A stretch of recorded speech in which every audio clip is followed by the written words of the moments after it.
The Great Hall of Proxima Station was quiet, too quiet for Kethvar's liking. He stood at the center of the massive room, his 4 arms hanging at his sides. His blue-green skin showed old battle scars. Each mark told a story of war and pain. Around him sat the most powerful beings in the galaxy. The Galactic Council controlled over 300 worlds. They had ruled space for thousands of years. They thought they knew everything about war. Kethvar knew better now. "Speak, war hero," said Council Prime Velthar. The giant insect clicked her mandibles. Her voice was cold and hard. "Tell us about these humans." Kethvar took a deep breath. The water in his gills moved slowly. He had practiced this speech many times. But now, facing all these leaders, the words felt heavy in his throat. 3 months ago, I led the 3rd Zephyrian fleet against human forces in the Kepler sector, he began. His voice was steady, but his hands shook slightly. We had 47 ships, they had 8. Some council members laughed. Admiral Grexton of the Hegemony Forces slammed his massive fist on his chair. 8 ships against 47? This should be a story about victory, not warnings. Kethvar's eyes narrowed. It should be, but it is not. The laughter stopped. We followed all the rules of war, Kethvar continued. We sent formal challenges, we gave them time to surrender. We even offered them safe passage if they would leave the sector. He paused and looked around the room. Many faces showed boredom. Others showed annoyance. None showed the fear that lived in his heart now. They said no. Of course they said no, Council Prime Velthar clicked. Young species always think they are brave, until they see real power. You do not understand, Kethvar said, his voice growing stronger. They did not say no because they were brave. They said no because they do not know how to surrender. In the viewing area above, 2 humans watched the meeting. Ambassador Hyunwoo sat very still. His face showed nothing. Next to him, Captain So-young smiled slightly. She remembered the Kepler sector battle very well. Tell them about the soul's pride, she whispered to herself. As if he had heard her, Kethvar began to speak about that exact ship. Their flagship was called the Soul's Pride, an old destroyer, small and weak by our standards. When the battle started, we thought it would be easy.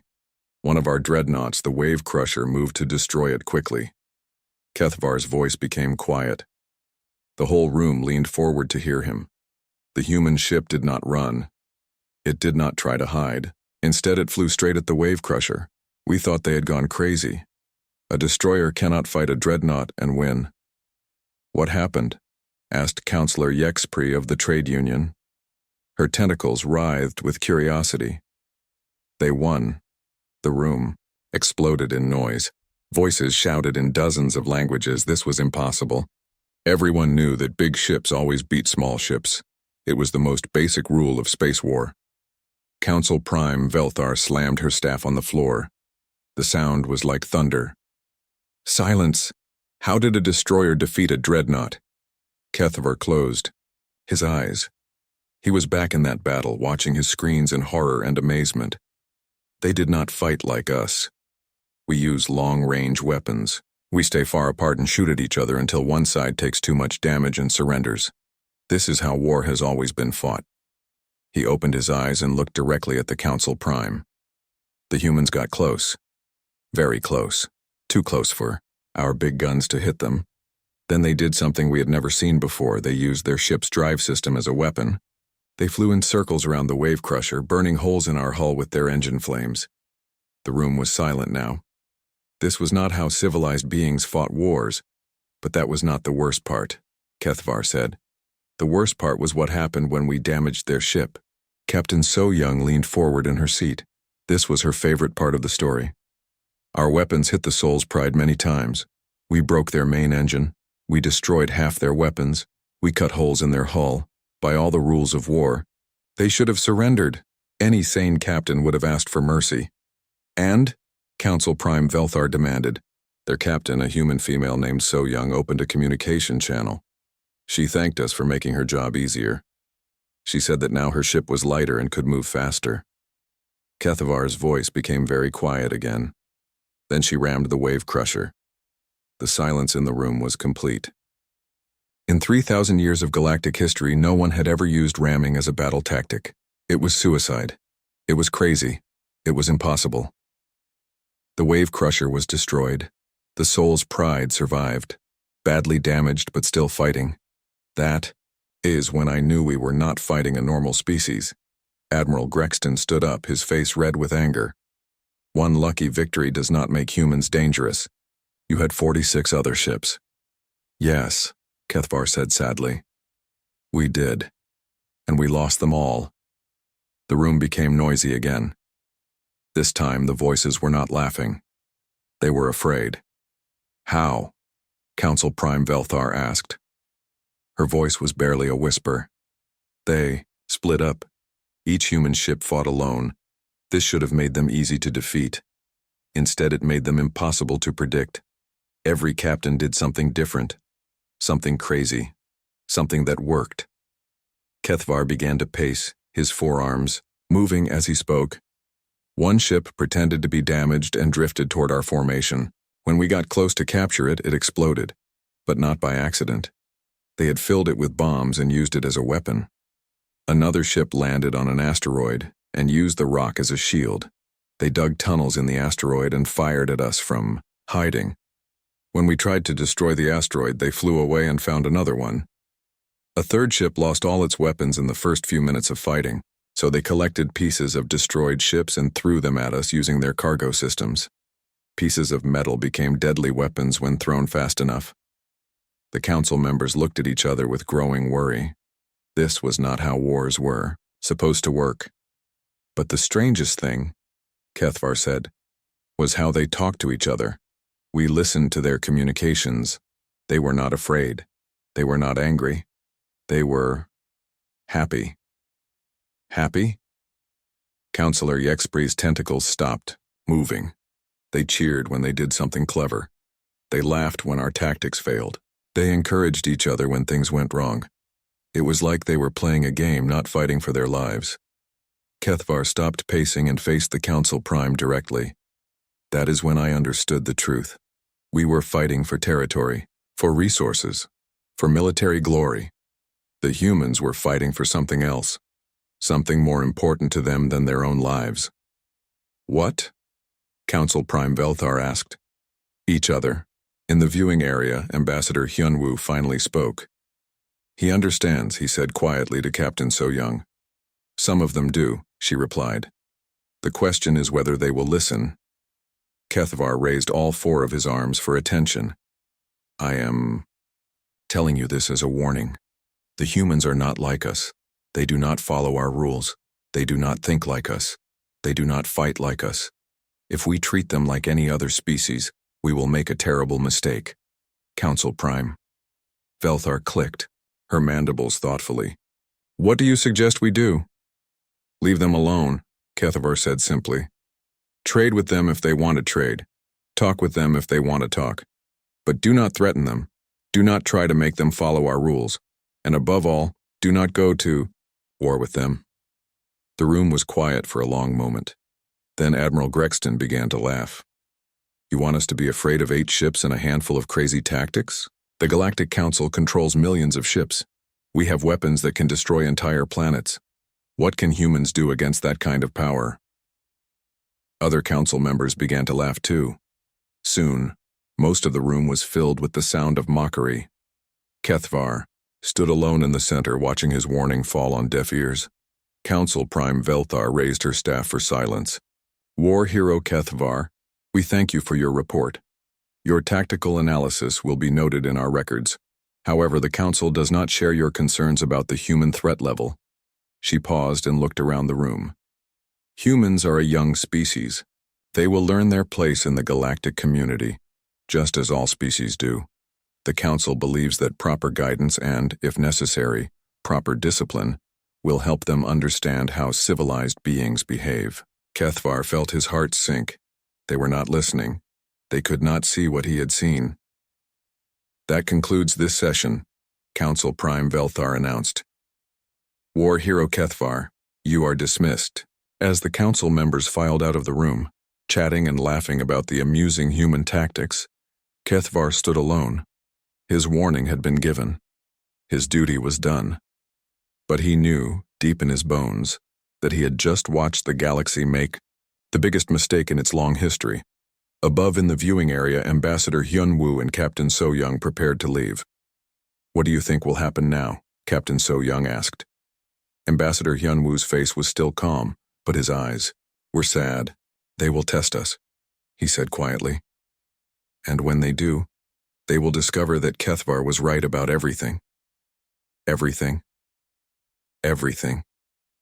We do not know how to surrender. We do not follow their rules. And we will do anything to protect each other." They walked away, leaving the great hall empty except for one lonely alien war hero who had tried to save the galaxy from itself. The warning had been given.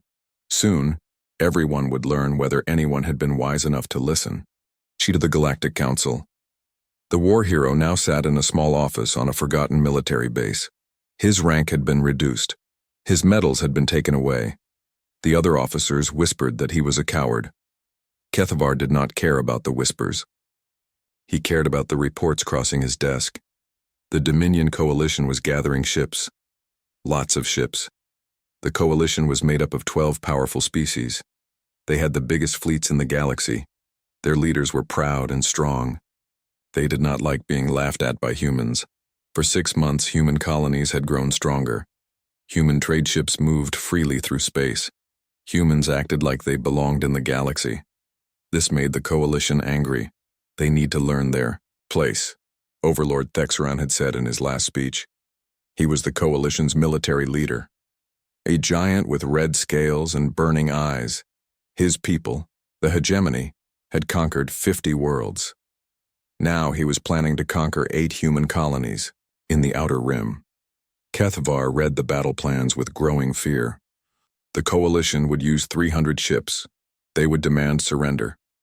When the humans said no, they would destroy one colony as an example. Then the humans would surrender and join the coalition as servants. It was a simple plan. A good plan. A plan that would work against any normal species. But humans were not normal. Far away on Earth's orbital station, Admiral Taemin received the coalition's message. The message was long and full of big words. It talked about galactic law and proper behavior. But the meaning was simple: surrender or die. Admiral Taemin was an old man. His hair was gray and his face was lined with years of hard decisions. He had fought in 3 wars before humans ever left their home system. He knew what real threats looked like. He read the message twice. Then he called his staff officers. "Gentlemen and ladies," he said to the group around the table, "we have a problem." Colonel Jin Ho leaned forward. He was young and eager, with quick eyes and faster hands. "What kind of problem, sir?" "The kind where someone thinks we are weak." The room became quiet. Everyone knew what that meant. Humans had a reputation now. Not a good reputation from the galaxy's point of view. They were known as the species that did not follow rules. "What are our orders, Admiral?" asked Commander Haya Jin. She was small and quiet, but her record showed 30 successful missions behind enemy lines. Admiral Taemin smiled. It was not a happy smile. "Send a message back. 1 word. No." On the human research station New Seoul, Dr. Eunji was trying to prevent a war. She had studied alien cultures for 20 years. She understood how different species thought and acted. She had requested a meeting with coalition representatives. 3 aliens sat across from her in the station's meeting room. They looked bored and annoyed. "You do not understand humans," Dr. Eunji said carefully. She spoke in the common galactic language, choosing her words with care. "We are not like other species." Commander Vextal of the Coalition Navy laughed. He was a tall, thin alien with purple skin and too many eyes. "All species say they are special. All species think they are different. In the end, all species surrender when faced with overwhelming force." "Not humans," Dr. Eunji said quietly. "Why?" asked military advisor Krelnon. She was a short, round alien covered in brown fur. Her voice sounded like rocks grinding together. What makes humans so special? Dr. Yunji thought carefully about her answer. How could she explain thousands of years of human history? How could she make them understand? On our world, Earth life was always hard. We had ice ages that lasted thousands of years. We had diseases that killed millions. We had wars that destroyed entire civilizations. But we never gave up. The aliens looked uninterested. Every time something tried to destroy us, we found a way to survive. We learned to make fire in the ice. We learned to make medicine from plants. We learned to build peace from war. But most important, we learned that sometimes survival means fighting even when you cannot win. Commander Vextal's eyes rolled in, annoyance. Pretty words, Doctor, but words do not stop plasma cannons. No, Dr. Yunji agreed, but the will to fight does. She leaned forward, her voice becoming urgent. In our history we have a word, kamikaze. It means divine wind. It comes from a time when our warriors would fly their planes into enemy ships, knowing they would die. They did this not because they wanted to die, but because they wanted their people to live. Military advisor Krelnon's fur stood up slightly. That is disturbing. We have another word, never surrender. It means exactly what it sounds like. When humans say never surrender, we mean never. Not when we are outnumbered. Not when we are outgunned. Not when defeat seems certain. Never. The three coalition representatives looked at each other. This was not what they had expected to hear. Doctor, Commander Vexatal said slowly, are you telling us that humans would rather die than surrender? I am telling you that humans do not see those as different choices. To us, surrender is death. Death of our freedom. Death of our way of life. Death of our future. So we fight. Even against impossible odds, especially against impossible odds. The meeting ended badly. The coalition representatives left without agreeing to anything. Dr. Yunji sat alone in the empty room, knowing she had failed. On the coalition flagship Dominance, Overlord Thexran read the reports from the meeting. He laughed when he reached Dr. Yunji's warnings. Kamikaze, he said to his staff officers. Divine wind. What foolishness. His aide, General Mordex, nodded agreement. Humans use big words to hide their fear. When they see our fleet, they will beg for mercy like all the others. How many ships do we have ready? Overlord Thexran asked. 312, sir. The humans have maybe 50 ships total in the Outer Rim colonies. Perfect odds. The Overlord smiled. This will be over quickly. But on the Forgotten military base, Kethavar was reading different reports. Intelligence reports about human ship movements. The humans were not acting like a species about to surrender. They were gathering their ships too, but not to flee. They were moving toward the coalition fleet. Kethavar tried one more time to warn his superiors. He sent a message to Coalition Command. The message was marked urgent. It explained what he had learned about human tactics. It begged them to reconsider. The message was filed away and ignored. Kethavar was a disgraced officer. His opinions did not matter anymore. On Earth, in a small apartment in Seoul, Captain So Young was packing her things. She had been called back to active duty. Her new assignment was command of the human fleet's advanced scouts. Her daughter, a little girl with bright eyes, watched her pack. Are you going to fight bad aliens, Mom? Captain So Young knelt down and hugged her daughter. I am going to protect good people from those who would hurt them. Will you win? Captain So Young thought about the question. 300 coalition ships against 50 human ships. By any reasonable measure, the humans would lose badly. We will do our best, she said finally. Her daughter smiled. That means you will win. You always do your best, and you always win. Captain So Young hugged her daughter tighter. The little girl did not understand the odds. She did not know about fleet strengths and battle tactics. She only knew that her mother was brave and strong. In a way, that made her the smartest person in the galaxy. On his flagship, Admiral Taemin looked at the final reports. The coalition fleet would arrive at the human colonies in 5 days. The human fleet would be ready to meet them. "Sir?"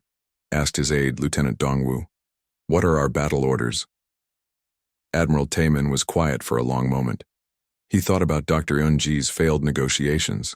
He thought about the coalition's arrogance. He thought about the thousands of human families in the Outer Rim colonies. "Our orders are simple, Lieutenant. We protect our people, whatever it takes." "Even against impossible odds, sir?" Admiral Taemin smiled. It was the same smile he had worn when he sent his message to the coalition. Not happy, but determined, especially against impossible odds. The coalition fleet moved toward human space, confident in their power and their righteousness. They carried formal surrender documents. They had prepared victory speeches. They expected to be home within a week. The human fleet moved to meet them, carrying no documents and preparing no speeches. They carried only their weapons, their determination, and their absolute refusal to let anyone harm their people. Between the two fleets, space was empty and quiet. But not for long. Kethvar sat in his small office, watching the tactical displays. The two fleets were getting closer. Soon the galaxy would learn whether anyone had listened to his warning. He already knew the answer. And it terrified him. The misunderstanding was complete. The coalition thought they were teaching a lesson to an upstart species. The humans thought they were fighting for their survival. In wars, the side that thinks it is fighting for survival usually wins, even when the odds are impossible. The first shots of the war were fired at 800 hours Galactic Standard Time. The coalition fleet had arrived at the human colony of New Busan expecting to find scared civilians ready to surrender. Instead, they found Captain So-Young waiting for them. Her ship, the Soul's Pride, hung alone in space between the coalition fleet and the colony. Behind her, 50 human ships were spread out across the star system. They were not hiding. They were not running. They were hunting. Overlord Thexran stood on the bridge of his flagship, staring at the small human destroyer on his main screen. He could not believe what he was seeing. "One ship?" he asked his tactical officer. "They sent one ship to face our entire fleet?" "Yes, sir. The same ship from Kethvar's report, the Soul's Pride." The Overlord laughed. "Perfect. We will destroy it quickly and show these humans the price of defiance." He opened a communication channel to the human ship. "Captain of the human vessel, you are surrounded and outnumbered 300 to 1. Surrender now and your death will be quick." Captain So-Young's face appeared on the screen. She was smiling. "Overlord Thexran, I presume. I have a message from Admiral Taemin." "What message?" "He said to tell you that we got your surrender demand. We discussed it carefully. Our answer is still no." The Overlord's face turned dark red. "Then you will die for nothing." "Maybe," Captain So-Young said, still smiling. "But you will remember us." The communication ended. Overlord Thexran turned to his weapons officer. "Destroy that ship. Now." The coalition flagship fired its main guns. Massive energy beams cut through space toward the tiny human destroyer. But where the Soul's Pride had been, there was now only empty space. "Where did it go?" the Overlord shouted. On his tactical display, the human ship reappeared behind the coalition formation. It was moving fast, weaving between the larger ships like a fish swimming through rocks. "Impossible," breathed the tactical officer. "No ship can move that quickly." But the Soul's Pride was not just moving quickly. It was shooting. Small, precise bursts of weapons fire struck coalition ships in their weakest spots. Engine pods, sensor arrays, communication dishes. Each shot was perfect. Each hit disabled something important. "Return fire," Overlord Thexran ordered. The coalition ships tried to target the small destroyer, but it was like trying to swat a fly with a hammer. The human ship was too small, too fast, and too unpredictable. Then something happened that made the Overlord's blood run cold. The other human ships attacked, but they did not attack together. They did not follow any battle plan the coalition recognized. Instead, each ship did something different, something crazy. The human cruiser Incheon flew straight into an asteroid field and disappeared. Coalition ships followed, trying to find it. Instead, they found mines. The humans had somehow planted explosives throughout the asteroid field in just a few hours. 3 Coalition destroyers were destroyed before the others retreated. The human frigate Daegu powered down all its systems and drifted like a piece of space junk. When a Coalition cruiser came close to investigate, the Daegu suddenly came alive and fired every weapon it had at point-blank range. The Coalition cruiser was crippled in seconds. The human transport Gwangju should not have been in the battle at all. Transport ships were for carrying cargo, not fighting wars. But the humans had filled it with small fighter craft and launched them like angry bees from a hive. The fighters were too small for the Coalition's big guns to hit, but they were perfect for attacking weak spots on large ships. Colonel Jin Ho led a squadron of these fighters. His voice could be heard on the Coalition communication frequencies, giving orders to his pilots. Remember, we are not trying to destroy their ships, we are trying to make them useless. Hit the engines, hit the weapons, hit anything that makes them work. What if they surrender, Colonel? Asked one of his pilots. They will not surrender. They think this is a game with rules. We are going to teach them that survival has no rules. On the Coalition flagship, chaos was spreading. Half their ships were damaged or destroyed. The humans were everywhere and nowhere, striking without warning and disappearing before the Coalition could respond. How is this possible? Overlord, Thexeron demanded. We have the bigger ships, we have more firepower. General Mordex, his aide, was studying the tactical displays with growing horror. Sir, I think I understand what is happening. Explain. They are not fighting a fleet battle. They are fighting 50 individual duels. Each human ship is acting, alone, making its own decisions.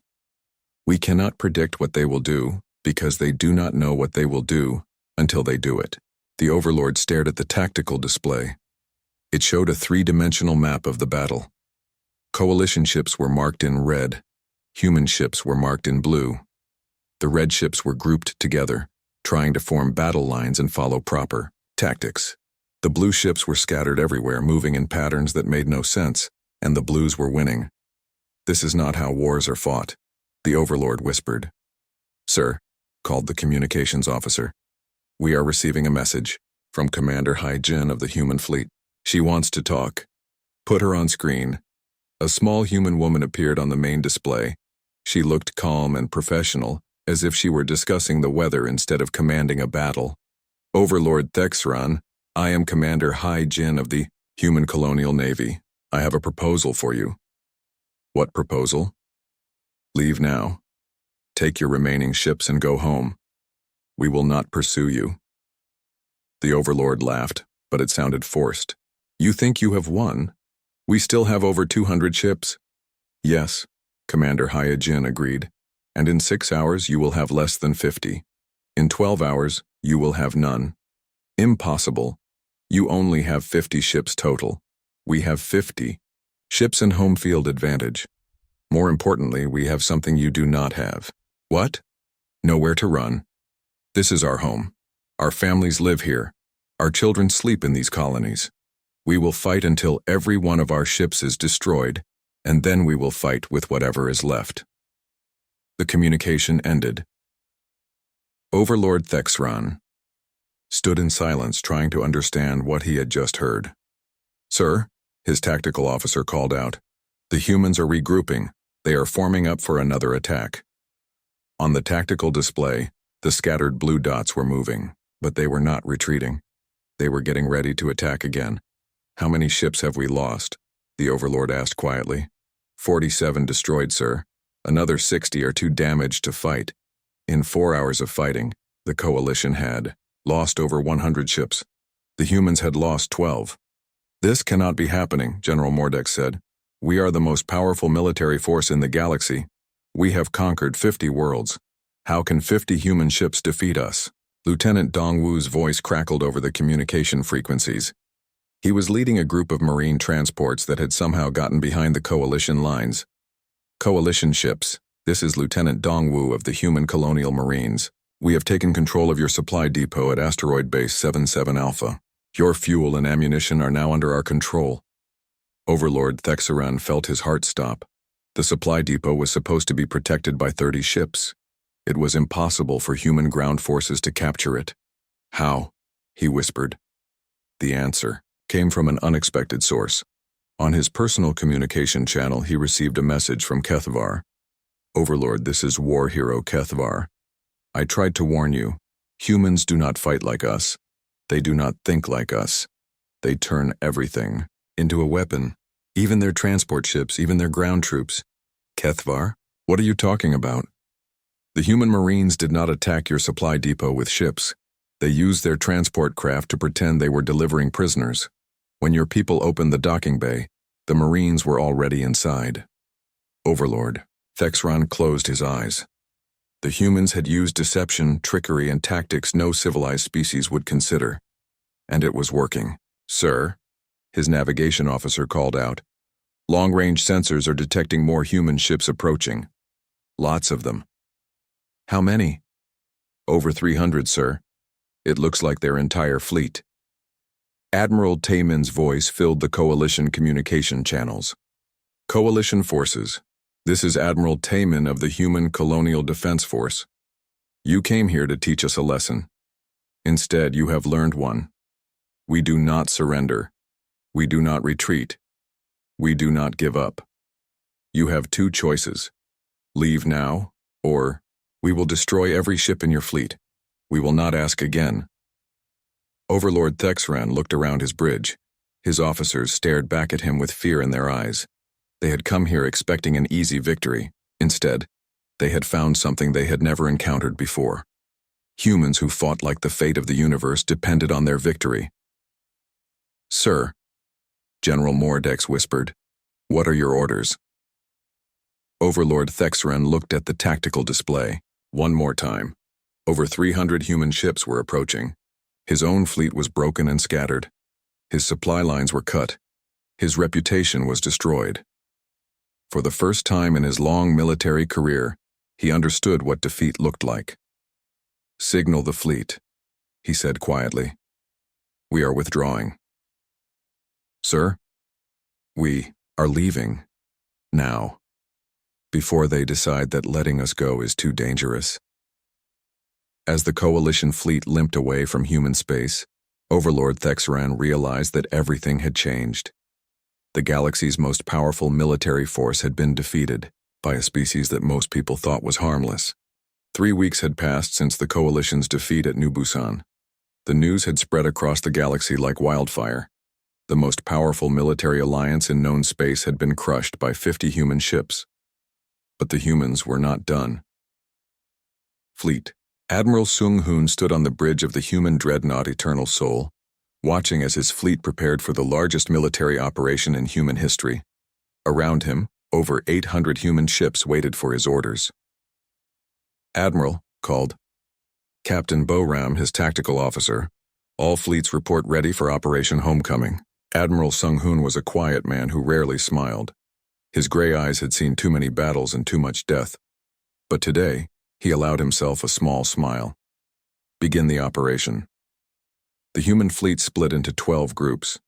Each group headed toward a different Coalition world, not to conquer them, but to end the Coalition's ability to make war forever. On the Coalition capital world of Dominion Prime, Overlord Thexran sat in an emergency meeting with the Coalition High Command. The room was filled with the most powerful military leaders in the galaxy. All of them looked scared. How many ships do the humans have? Asked Admiral Grexton of the Hegemony Forces. Our intelligence says over 800, replied General Mordex. But they keep building more. Their entire civilian population has switched to making warships. 800 ships, whispered Counselor Yexpri. When did they build so many? Kethvar, who had been brought back to help with strategy, answered quietly. They did not build them, Counselor, they converted them. What do you mean? Humans use their civilian ships differently than we do. Their cargo ships can carry weapons, their passenger ships can carry troops. Their mining ships can carry bombs. Every human ship is a potential warship. The room fell silent. This was a concept none of them had considered. In civilized space, military ships and civilian ships were completely different. You could not turn a cargo hauler into a destroyer, but humans were not civilized, not by galactic standards. What do they want? Overlord Thexran asked. Surely they will negotiate. All species want something. Kethvar pulled up a holographic display showing human fleet movements. Red arrows pointed toward 12 different coalition worlds. They are heading to every major coalition military base, every shipyard, every weapons factory. They are not coming to negotiate. They are coming to end the coalition's ability to make war. Admiral Grexton slammed his fist on the table. This is impossible. We have over 2,000 ships spread across our territory. They cannot fight us everywhere at once. They do not need to fight us everywhere, Kethvar said sadly. They only need to fight us where it matters. On the human command ship, Fleet Admiral Sung Hoon was coordinating the most complex military operation in galactic history. His ships were attacking 12 targets simultaneously, each one critical to the coalition's war machine. General Yu Jin commanded the ground forces attacking the coalition's main weapons factory on Hegemony Prime.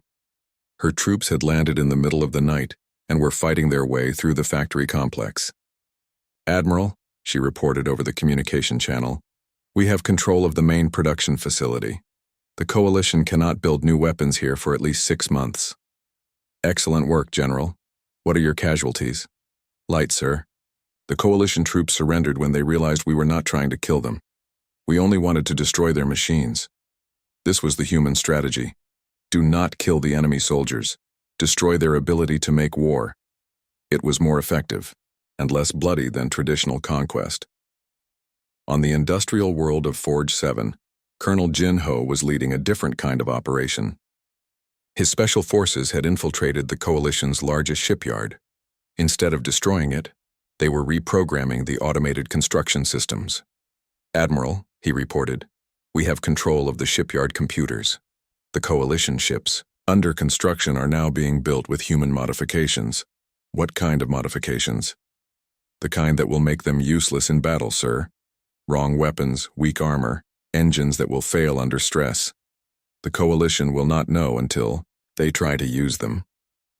Admiral Sung Hoon nodded approvingly. This was better than destroying the shipyard. The coalition would waste months building ships that could not fight. But the most important battle was happening on Dominion Prime itself. Commander Hai Jin was leading a small force of human ships against the coalition's central command center. 3. Coalition had expected a massive attack. Instead, they faced 12 human ships that moved like ghosts through their defense systems. How are they getting past our shields? Demanded Overlord Thexeron. His tactical officer shook his head. They are not getting past them, sir. They are going under them. Under? The human ships are flying through the planet's atmosphere. Our shields are designed to stop attacks from space, not from inside the atmosphere. Commander Hyojin's voice crackled over the coalition communication systems. Coalition Command, this is Commander Hyojin of the Human Colonial Navy. We have taken control of your orbital defense platforms.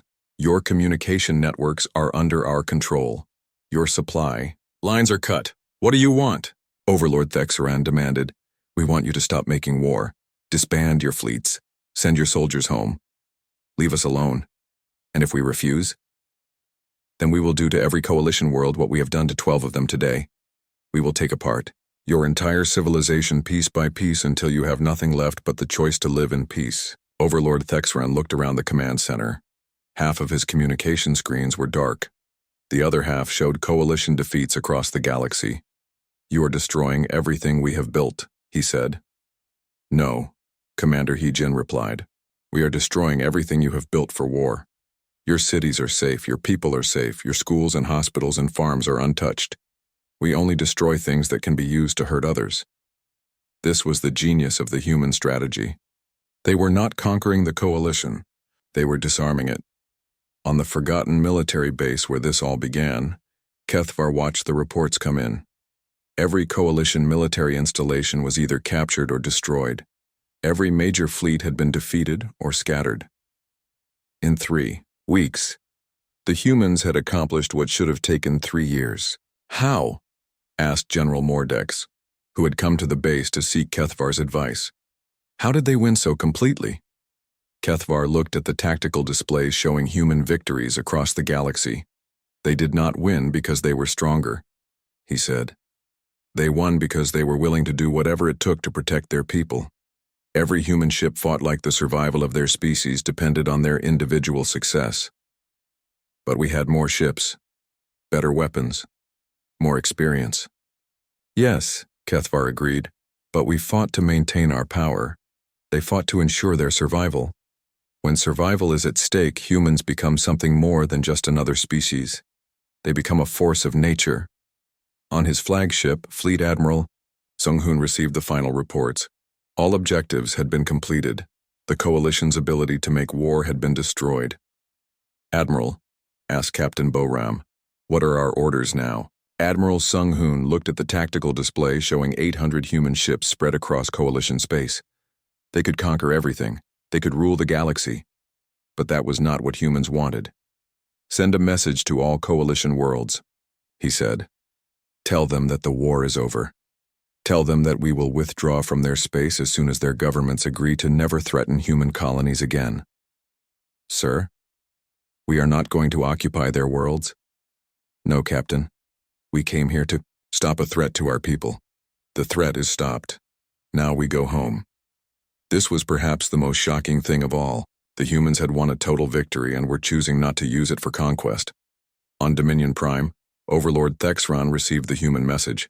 He read it 3 times, unable to believe what he was seeing.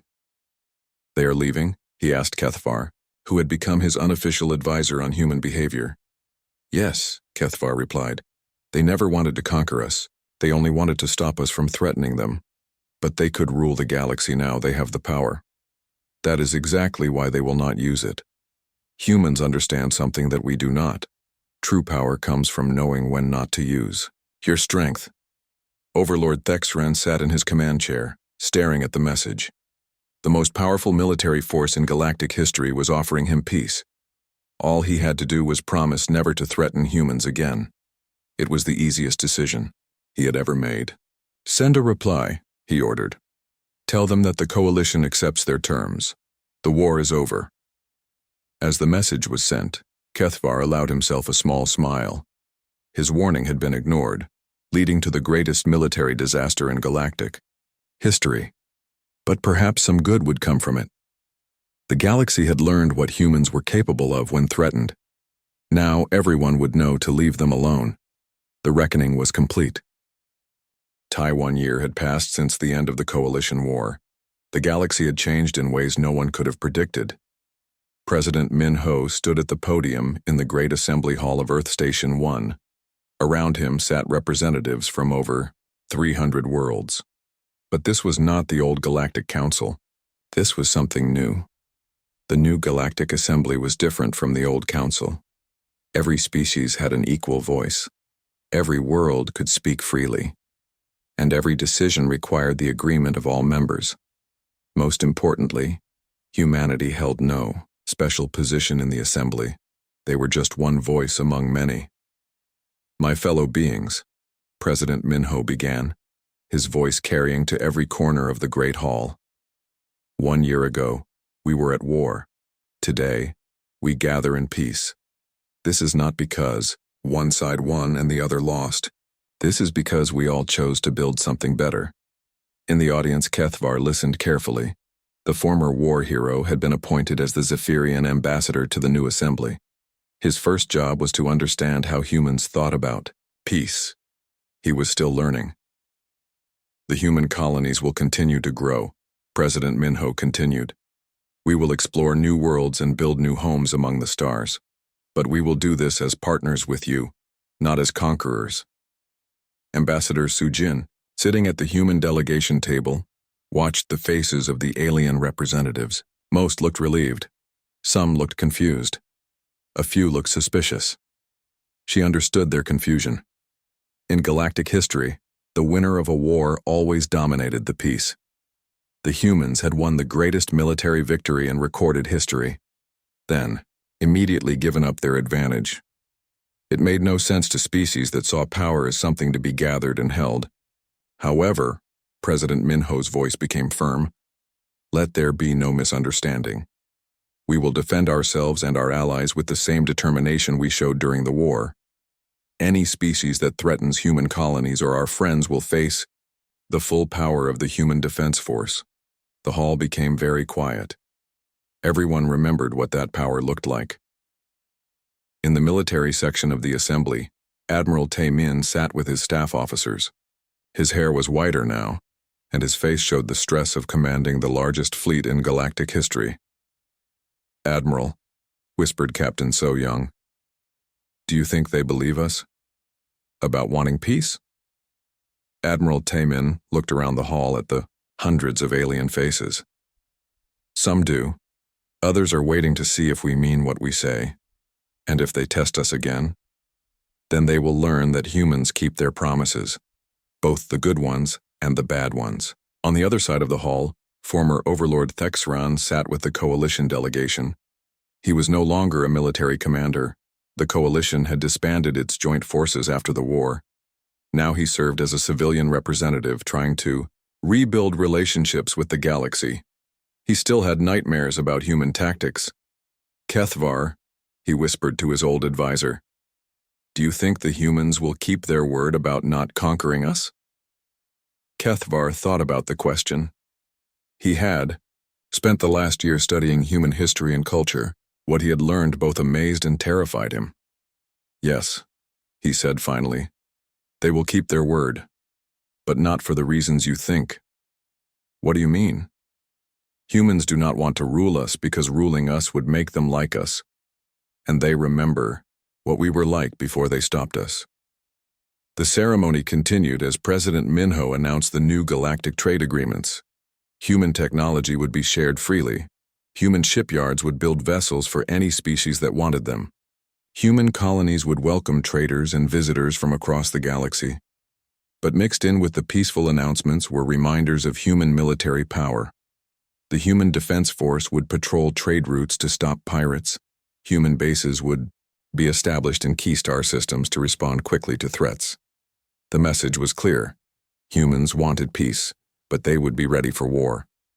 Dr. Yoon-ji, now serving as the head of the Interspecies Cultural Exchange Program, gave a presentation about human values and beliefs. She spoke about concepts that still puzzled many alien species. "Humans believe that freedom is more important than safety," she explained. "We believe that the right to choose your own path is worth fighting for, even when that choice is dangerous. We also believe that protecting the weak is the duty of the strong. This is why human forces will continue to patrol the galaxy, stopping those who prey on defenseless worlds." In the audience, representatives from dozens of small worlds nodded, approvingly. For the first time in centuries, they did not have to fear conquest by their larger neighbors. The assembly session continued for 3 days. Trade agreements were signed. Defense pacts were established. Cultural exchange programs were created. But the most important moment came on the last day, when President Minho made an unexpected announcement. "The Human Defense Force will be reduced by half over the next 5 years, he said. "We will keep only enough ships and soldiers to defend our own colonies and honor our commitments to our allies." The hall erupted in surprised voices. Several alien representatives stood up, speaking urgently in their own languages. Council Prime Velthar, who had kept her position in the new assembly, clicked her mandibles for attention. "President Minho, if I may ask, why would humans reduce their military forces when they are the dominant power in the galaxy?" President Minho smiled. It was a tired smile, but genuine. "Because, Council Prime, we never wanted to be the dominant power. We wanted to be left alone to live our lives and raise our families. Now that we have achieved that goal, we can return to being what we always were, explorers, builders, and dreamers. But what if new threats arise? Then we will deal with them. Humans have a saying, walk softly and carry a big stick. We will. Walk softly among the stars, but we will always carry the biggest stick in the galaxy, just in case." After the assembly ended, Kethvar found himself walking with Ambassador Su-jin through the gardens of Earth Station 1. The artificial environment was beautiful, filled with plants from dozens of worlds. "Ambassador," Kethvar said, "may I ask you a personal question?" "Of course. Are humans truly peaceful? Or are you simply very good at hiding your aggressive nature?" Su-jin stopped walking and looked at him seriously. We are both Kethvar. Humans are capable of great violence when threatened, but we are also capable of great kindness when safe. The choice of which side you see depends entirely on how you approach us. And if someone approaches you with friendship, then they will find the most loyal allies in the galaxy. Humans never forget those who stand with us in dark times. And if someone approaches with aggression, Sujin's expression became hard.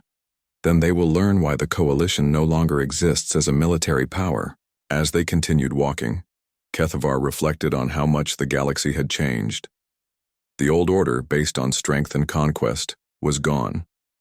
In its place was something new, a galactic community where every species could thrive, protected by those strong enough to guarantee that protection.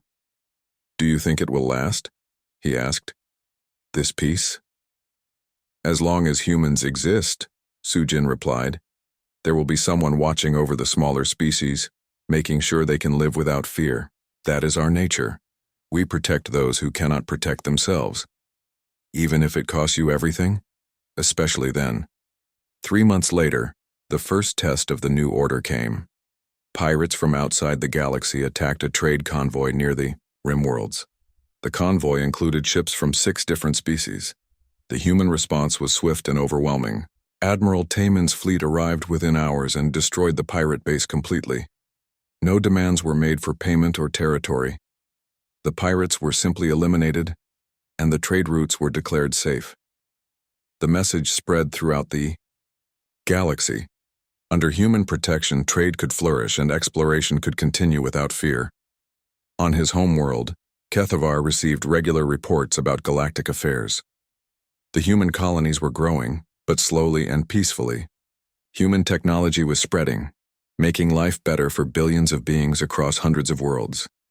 And the human defense force patrolled the star lanes, a constant reminder that the galaxy's peace was guaranteed by those who had proven they could end any war quickly and decisively. Kethvar often thought about his original warning to the Galactic Council. He had tried to tell them that humans were different.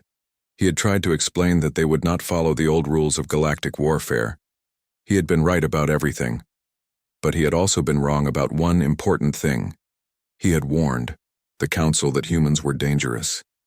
What he had not understood was that humans were dangerous only to those who threatened others. For everyone else, humans were the greatest protectors the galaxy had ever known. The new reality was simple. The galaxy was safer than it had been in thousands of years. Small worlds could grow without fear of conquest. Trade flourished under human protection. Exploration continued under human guidance. And everyone slept peacefully, knowing that somewhere in the darkness between the stars, human ships kept watch against those who would disturb that peace.